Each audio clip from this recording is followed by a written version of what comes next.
Hey guys, it's Eric here with another sweet exercise for you. So I've done a video of this in the past, and I want to kind of break it down again a little bit because I started getting a lot more clients lately, and this is a common thing that I see, especially with clients that sit, that have had back issues in the past, that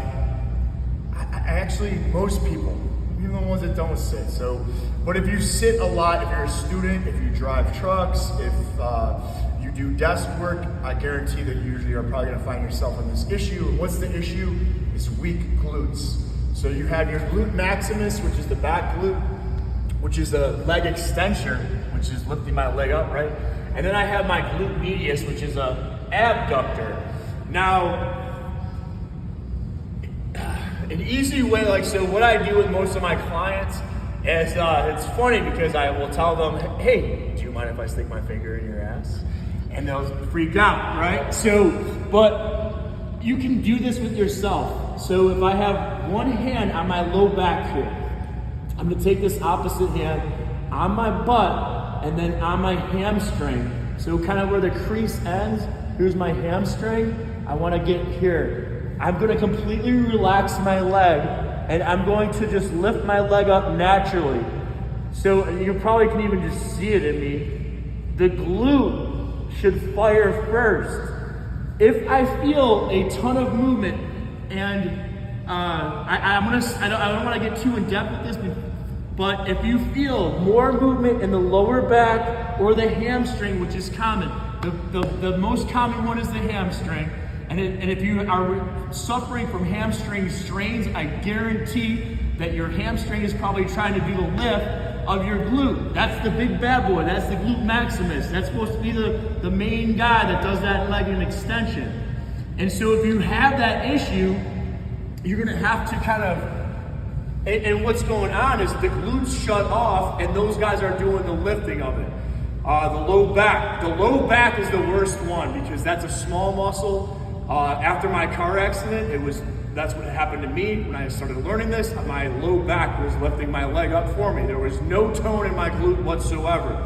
Most of the time you can just tell. If you're looking in the mirror and you don't really have much of an ass, that's a dead giveaway, okay? So, and if the hamstring's going, then that same thing, and especially if you're playing sports, it's only a matter of time before that hamstring blows, especially when you start cutting and things of that nature or decelerating your body. So an easy exercise, so the test is the exercise and the exercise is the test. So once I see my clients with this problem, I'm gonna give them this video. So the best exercise they can do is literally put their thumb in there, contract first, and then lift up and raise. Completely relax because we need to teach that nervous system that it's gotta fire first. So you wanna completely relax. You don't wanna just blow through this. I completely relax, I contract, and then I lift. All right, the second thing that I see most of the time with, most people work their leg abduction.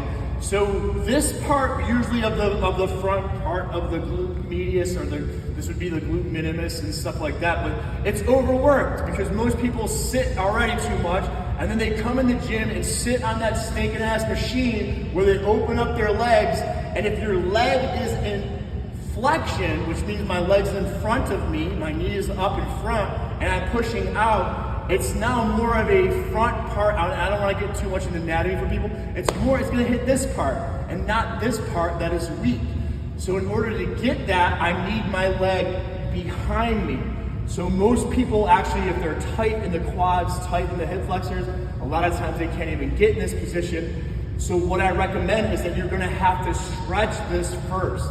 And I'm not gonna get into detail about that today, because I'm just gonna use this as an exercise to nail my clients and they know what they're doing. But I will never get into this position if I'm tight and my leg is straight and I'm raising up, that's not gonna do it.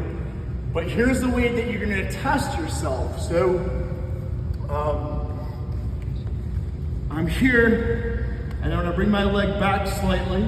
I wanna make sure my pelvis is rolled forward. It's gonna wanna roll back. And then I can put my hand on my low back here, and then my posterior part of my glute medius. So back in here, all right? And then I'm gonna raise my leg and then see what I feel. Okay? Now it's kind of hard to get that other part. Now I want to test another one is I'm gonna put my hand here and then my IT band so that runs down the lateral part of my leg here. So I want to feel here and then I'm gonna feel that and then raise up again and then see. So the reason being is that it should fire here more. You should get more contraction in the glute medius than the IT band, all right? Or the quadratus lumborum. The quadratus lumborum is a side flexor of the spine, all right? And the IT band assists in leg abduction. If this part is weak, then your side flexor of your spine, just like your low back muscles trying to lift your leg behind you, it's trying to pull the leg up and it can't deal. That's too much of work for it. And if that becomes overactive, oh man, talk about spinal problems and SI joint issues and things of that nature. If you run, if you what they call runner's knee, which means an overactive IT band because there's no lateral movement, it's all front to back. Most of the time, I'm gonna see that. I'm gonna do this test on runners. I do this test on all my clients, but as soon as I know it's a runner, I got them on their side, and I probably can already tell that their IT band is gonna cramp up like crazy, and I'm not gonna feel anything in this back part. To get in the correct position, I can use my mat. So if I'm right down the middle, I wanna get their leg behind them, but they can't roll back. If they roll the pelvis back, it's going to defeat the whole purpose.